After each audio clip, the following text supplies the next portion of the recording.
The Helldivers 2 cycle is in full effect. You know what I mean. It's when the game is amazing and then there's something controversial around the game that happens and everybody complains, and then eventually they fix it and then something else happens. It seems to be an alarming trend with this game that still doesn't stifle the fact that I think it plays wonderfully and it's incredibly fun. And while I didn't cover the big update that happened regarding weapon balance a while back, I did play it. I played it for about 10 hours, had a really good time, thought about making a video, decided it was a bit too late to talk about it, but this time around, the big update. It's the big one. The Illuminate are here. A whole new enemy type and therefore new mission types with a new environment, a lot of urban warfare announced and released during the Game Awards that was leaked in advance, by the way, which made me sad that I knew it in advance, but still great to see. And Helldivers 2 succeeded. Now, one of the advantages of making a lot of videos about games is that I get to point back at them and say, I was right. When a lot of people were saying Helldivers 2 is dead and it's the worst thing ever, and I said they've made bad decisions, but all it really takes for a game that is this foundationally solid to bounce back is a big update, be that the third faction, be that the Illuminate coming in, be that a new free war bond with a ton of new weapons and like overall progression arc for the game. Anything to that degree will bring people back. And it did. Omens of Tyranny, the big update, is here, along with the first collaboration by the team, which in this case is with Killzone, the Hellgast, which fits perfectly, let's be honest. That came with some monetization problems, set the internet ablaze for just a moment. Because this collaboration was overpriced, it induced FOMO, and then the team very quickly responded. They definitely did something that is very much not normal and just kind of reverted the entire thing and gave half of the stuff away for free and changed the system for the collaboration items to eliminate the FOMO. It's the cycle. I guess now people are waiting to see how they screw it up. But for now, I want to talk a little bit more in depth about each of these things, one after the other, because I think that overall the team is doing something great. Having played a lot of Helldivers 2 in these last couple of days, I still think the game is great. So this video is actually kind of a review update and a news update at the same time, which, hey, is something I do a lot on the channel, I guess. Hi, I'm Mug, by the way, if you're new here, and if you're not new here, welcome back. Helldivers 2 is, once again, kind of peak, and I'm all here for it. But real quick before we do get into it... Oh, what's that? Sorry, you just caught me playing today's sponsor, Castle Duels. Castle Duels is a new free strategic deck builder fused with a match 3 game to create the perfect tower defense board to pit against your opponent in head-to-head PvP battles. And you can check it out right now with the QR code or the link in the description. It features over 30 units to choose how you build your deck and your army and then fuse them on the board to fight your opponents. As per usual, I always check out sponsors before accepting, and Castle Duels really surprised me in how quickly I got wrapped up in making the ideal board and different decisions to counter my opponent's units, especially when it came to the best placement of them. And I think that if you're a fan of strategy games and want something a bit more arcade and fast-paced, you should give it a go. They currently have their Winter Wonderland holiday event starting December 19th, where you can earn unique rewards like Frost Knight and additional decorative cards. So what are you waiting for? Check out Castle Duels today, and thanks to them for sponsoring this video. So for the start of this video, I just want to say Helldivers 2 is just awesome, man. I just really like this game. It has problems, it's had problems, especially with balance, with the content. There's simply been a lot of friction between the community and the developers. And I overall get a sense that the truth is what happens here. These guys were not prepared for the huge community that would pop out of nowhere, the amount of people that they would have to please and listen to and kind of act on. When we get to the news section later on, that's still true. They still seem like people that are fumbling their way through things, even the new CEO to a certain degree. But none of that takes away the fact that Helldivers 2 is just an incredibly good time. I feel like my initial video praising it and its elements and digging deep into it still stands the test of time despite how much the game has gone through. If there's one realization that I've come to since, it's that I feel like Helldivers 2 at its worst is just a very fun environment in which to spend time with strangers or your friends, to goof around, to interact in an environment that lends itself as a sandbox to creating memories, to creating anecdotal stories that are just great fun, man. It's that sandbox emergent gameplay mentality that has made other games successful in the past, talking from all the way to Left 4 Dead to Tears of the Kingdom. And that's at its worst. That's even when the guns were really nerfed. That's when stuff wasn't working as it should have. But at its best, which is a lot of my experience jumping in to kill some Terminids and some Illuminates. Screw the bots. I don't care about you. This game is still that sandbox, but it's also the dumbest and best action movie happening around you in which you play a part in and kind of caused it. It manages to be moment to moment this tense cinematic experience, especially, for example, fighting the Illuminates, of ducking and weaving and a giant harvester shooting its lasers at you and just narrowly missing because they always kind of miss. As you dive your way through alleys in this town, and your rifle's out of ammo, so you switch to your revolver so you can take down these zombies and watch them funnily ragdoll and explode everywhere, and then a 500-kilogram bomb falls right behind the harvester that's chasing you, and the entire city block is ruined, and you're like, damn, this game is just good. And Helldivers 2 is firing on all cylinders the more often that is happening in every single mission that you go to. And I think that the Illuminate, and specifically the way that they have been designed, is just really considerate for that to be that way, for that to happen all of the time. The mixture of the bigger enemies and the constant harassment of the zombie-like enemies means that fighting the squids is just a lot of fun, and the new environments do lend such a big different flavor to the game that wasn't there before, and it's a really fresh change of pace. That yeah, after like 4 or 5 missions, I got a bit tired of it, and then I had a ton of fun killing bugs. And then after I did that for like about an hour and a half, I was like, all right, let's go back to killing some squids. That sounds fun now. And I think that's something really healthy for the game to have. That sort of variation, having these different gameplay styles that you can kind of jump between, get a very different flavor of the same overall experience of that tense cinematic feeling that in the end it kind of doesn't matter unless you're playing on the highest difficulty. You're probably gonna get the mission done.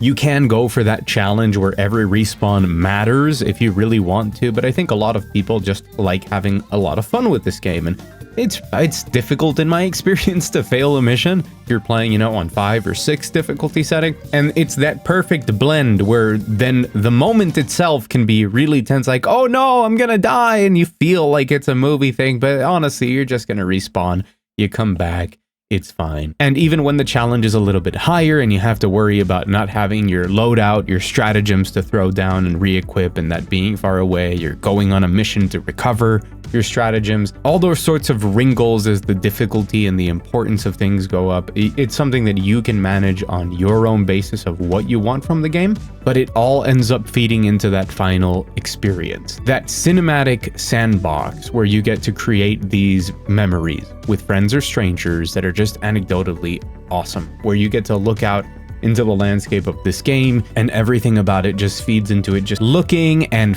feeling. I've praised the overall feel of the game, the way that it mimics a lot of that Metal Gear Solid 5 box engine kind of weightiness to the character and just how the Helldivers move. It's just a joy every time I put my hands on it, and I think they've done an incredible job with this, and I think Helldivers 2 has proven with that return to form, if you want, in the player base and in a lot of people's perception of the game. I think Helldivers 2 is here to stay for a while. I don't really think it's dying out. I think it has a lot of staying power, and that makes me really happy because it is a game that does something different, that does something special, that provides just a very pure sense of happiness to a lot of people. And even when it was at its worst, the people who love it kept enjoying it, and now that it's kind of at its best, everybody's kind of loving it, or at least that's what I feel. So I think that this moment in time for Helldivers 2 proves a lot more than maybe some people realize. A lot of games have a huge boost of players at the start, and Helldivers 2 did absolutely amazing, over 12 million sales, tons of people playing the game when it came out, and it's a pay-to-play game, remember. I mean, the success of Helldivers 2 would have been staggering for a free-to-play game. Think about that. But then those games kind of fall off. They lose their content drip. They make some mistakes along the way. People start to leave and they don't want to come back. Sorry, I've been thinking a lot about Overwatch lately. And I've said multiple times here that I don't think Helldivers 2 is one of those games. I think it's one of the games where even if things taper off, when new big things are happening in the game, everybody's gonna want to jump in and give it a shot. It's the willingness of how many people are going to hop back into the game when those moments happen that determine its overall health and longevity, instead of just like day over day concurrent player numbers. There's gonna be moments where there's less content, and then there's gonna be big peaks where there's something new and cool like the Illumina. And people did indeed come back in droves to play the game, and they're sticking around for a while. It'll probably ramp down, and we'll get another one, which is where I think this differs from, other live service games. Something like a more seasonal Apex Legends or an Overwatch, where, yeah, there's like a boost when a new season comes out, but it's not the biggest boost in the world. That's not the case for Helldivers 2, because it's a game that really allows you to set it down. It's not grabbing your attention and telling you, you have to keep playing right now. And instead is very happy to be like, yeah, go ahead, go away.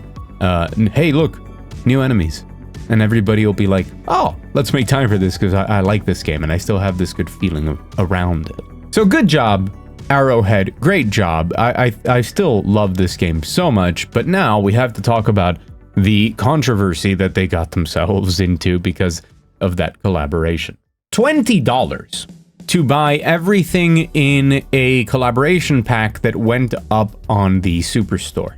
Yes, you can buy it with super credits if you've been amassing those over time, but overall it's a lot of money for the things on offer. And some of them, while the weapon itself, from what I understand, is not pay to win or anything like that, it's not overpowered, the armor is exclusive. It's the only armor in the game that gives you a 50% reduction to pretty much every status. People did not like that. What a surprise. And it's overall just very expensive when you put it into consideration versus something like the war bonds. War bonds are just $10. There's the season passes, right, that they never expire. You can just jump between them and unlock different things. And not only do they come with this content, but they come with a mechanism of incentivizing you to keep playing so that you get medals and you can unlock the things in the war bonds. Not only that, but the war bonds come with super credits back if you want them. So in this economy, not the world one, but the one in the game, it's really expensive to ask this much money for this collaboration, but people still wanted it, people still bought it. We know that they did because Helldivers 2 has been on the top sellers on Steam since the Game Awards, and it's even peaked over at number 2. It's an important detail for people who don't know that the Steam top sellers list is not based on units sold or anything, because that would be very confusing for games that don't sell units. It's based on revenue. It's based on how much overall money you've made. So they've been making a lot of money selling this new war bond and probably a lot of those Hellgast collabs. But overall, there was this backlash. There's even this additional little wrinkle of, hey, this is only available for a limited amount of time, which again, I've been thinking about Overwatch a lot lately, huh? This wasn't really all that helped out by the fact that the new CEO went out and said some comments about like, we need to make money. That's kind of what he said. Not a great thing to say, because in this case, it's very different this than many other collabs that companies do, where you have to split a lot of the money and there was development costs, and then, it's more justified. This is Killzone. Sony can just give them access to this. They don't have to pay, they don't have to split fees, or at least we hope not. They just made these things and made them extra expensive because of the fact that they're collaborations, so that they can make a ton of money. And of course, that CEO, Shams Jorjani, said that, this is good because the more that people buy this, the more cool stuff like the Illuminate we can do. I believe that is the exact quote. Which is true. Like, it's not a lie that the more money that they make, the more that they can do cool stuff. It's this rhetoric that we've always heard from developers that are like, the more you support the game, the more that we can make the cool free stuff for everybody. But Helldivers 2 is not free. Helldivers 2 is a game that people paid $40 for, and that sold gangbusters. Like, they have the money to continue supporting this game for a very long time, just on the sales they've had alone. So it comes off as kind of greedy while still being technically true. But the reaction to this, the reaction to people's complaints, which really boil down to you're selling weapons in the superstore, which was never supposed to happen. The items you're selling are incredibly expensive and also time limited. And all of this kind of goes against so many different things that people have praised about Helldivers since the start. And that reaction was, yeah, we screwed up. We're sorry. These things are going to stay here at this price, but for now, we're going to sell them for a longer amount of time, and we promise that they're going to come back in a permanent form so that nobody feels like they missed out on it. The second half of the collaboration package, which would have been another $20, we're going to give that out for free to everybody, which includes an armor and 2 primary weapons and a cape. Now, a lot of people have still tried to criticize this situation and say, like, they still screwed up. They did a really bad thing, and just because they're giving you something for free doesn't mean that they deserve praise now, but I think that they do. I don't think you guys understand that in many other situations, a company would shut up about this, pretend it's not happening at all, dig the head in the sand, because they know they're gonna make a ton of money, just like they did with the first wave. They have seen people go in, again, top seller on Steam, every day since the Game Awards, and a bump with the Killzone collab. So they know that they're making so much money off of this, they could just pretend this isn't an issue and then sell that second wave for $20 and make millions upon millions of dollars by just ignoring people. But instead of that, they're owning up to the mistake and they're showing players goodwill. We're gonna fix the problems that you don't like about this. We're going to make sure that these items are always available. Sure, there's still a very paywalled primary weapon. That's an issue, but look, you're going to be able to buy it whenever you want if you want it, and the other stuff, we're going to give it to you completely for free. The reasons that a developer does that instead of taking the cash is because they care about their community. And again, I know that it sounds very cynical whenever I clarify this after a positive statement, and I do think that people over at Arrowhead, specifically Johan Pilestead, do care genuinely about the people who play their games. But even from the cynical business perspective, they're doing this because they want to make sure that the game has a long life of players who want to give them money, of players that feel seen and heard in creating an equal and fair transaction between their money and what they get in exchange, where everybody is happy. It's a sign of a studio that wants to be sustainable instead of massively profitable immediately. And I think that's further reinforced by the fact that they've said that they want to be careful with collaborations and how they do them, and that's why this trial run was so important. Sure, it's not the case with the Hellgast, but in the future, you know, if you put 40k Space Marines in the game or something, there's gonna be licensing fees and things that make those items premium, that make those items more expensive than what they would normally be if they were just Helldivers 2 items. And approaching that situation is complicated because you can do it like Overwatch, which is just like, hey, here's the One Hero Academia skins, or here is the Avatar skins, they're $40, they're $50. You know, yeah, the huge bundle, but they're all really expensive skins. But how does that fit within Helldivers? Do you make a super expensive warbond? Do you make a double price warbond for collabs? Do you throw them in the superstore, but then do you make them limited and rotating like per usual? Or is it a limited time window? And that's why I said, I think that this still feels like a team that's figuring stuff out, that are kind of just thrown into this position where they can do these sorts of things suddenly. And in a more public way than other companies that kind of do it in that cynical, blunt form. They're figuring out what they're doing and they screwed up. I'm not here defending them that they deserve sympathy. They are running a business. They should have probably anticipated this or made a better call from the start. but the willingness to admit fault is something that we just don't see often in video games, and that makes me really happy considering that maybe they were just being devoured by Sony at this point, right? So this was their trial run for Collapse, but then they've also said that they don't want to dilute the brand of Helldivers, which makes sense. At some point, it does kind of become weird if you're jumping into Helldivers 2 and there was Mariah Carey. I think it's something that you have to select carefully and tastefully, and they have to figure that out. I would love something like Space Marines. I would love Starship Troopers, which is like the most obvious thing in the world, right? But I think those need to be stylized and retooled in a way that it makes sense for those to be on the battlefield, that they make sense with what's going on in the game, and that it still feels like you're Helldivers. The moment that there's like a lightsaber poking out, I'm like, okay, that's weird, man. Right? If the identity of your game is Fortnite, which is just, we have everything, that makes sense. But otherwise, it needs to be done carefully, which I think some people have managed better than others. But overall, the whole situation and the correction of it and giving people the free items after and the whole acknowledgement of it reminds me that I really care about Helldivers 2. I think that it's just a fantastic game.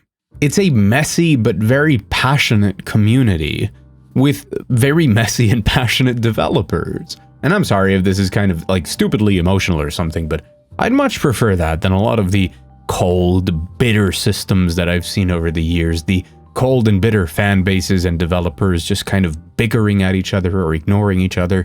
And I do believe that especially when you're creating a live service game, your community and the way that you communicate with them is going to be more and more important as time goes on. That line of communication between us, the people who play the games, and them, the people who make it, is ever important, and I think that this shows that these guys get it, and I hope that they end up being an example for the future. We're already seeing people credit Helldivers 2, which, hey, not theirs, like Halo did this before, by the way, but having those battle passes that don't expire, and that's something that's now in Marvel Rivals, and it's being applauded at, because it's eliminating the FOMO. Sure, there's still monetization, but it proves that people are much more willing to accept the monetization. People are more willing to say, hey, we'll give you money to keep supporting this game that we love. Even in the case of Helldivers 2, again, a game that you had to pay up front for, that you still do, up to a point, and that the point where they're saying, you need to do it now, please dedicate your life to us, is way too far. And overall, I'm just happy for Helldivers 2. I'm happy to have fun. I'm happy to hop in with my friends and have now the 3 factions to play around with. I'm excited to be in this world, and I am excited for the future of this game because I think it has the potential to just, in 3 years, be this wild ride overall, where you come back every once in a while, you experience some crazy thing that's just super fun, you play it for 2 weeks, every weeknight with your buddies, and then you shelve it for a bit, you come back, but it's still just as fun every time you do return. Bad job with the Killzone thing, Arrowhead, but great job with the update and also with responding to it.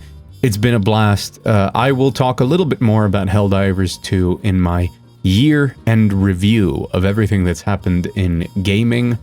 Such a great game, honestly. But let me know down below what you think so far. If you're enjoying the game, what do you think about the update, about the controversy, about the future of Helldivers 2? I do read every comment, and it's actually really useful for me because I like to know how people are feeling. I like to gauge if I've more or less hit the mark with a lot of what you guys think, or if I'm, you know, on a different side of the argument. As always, the most important thing is thank you for watching. Truly am so grateful, just as I am to my patrons over on the $1 patron wall, who support everything I do directly. More info in the description below. As always, go out there, enjoy some great video games. I've been Mug, and I'll see you again very soon.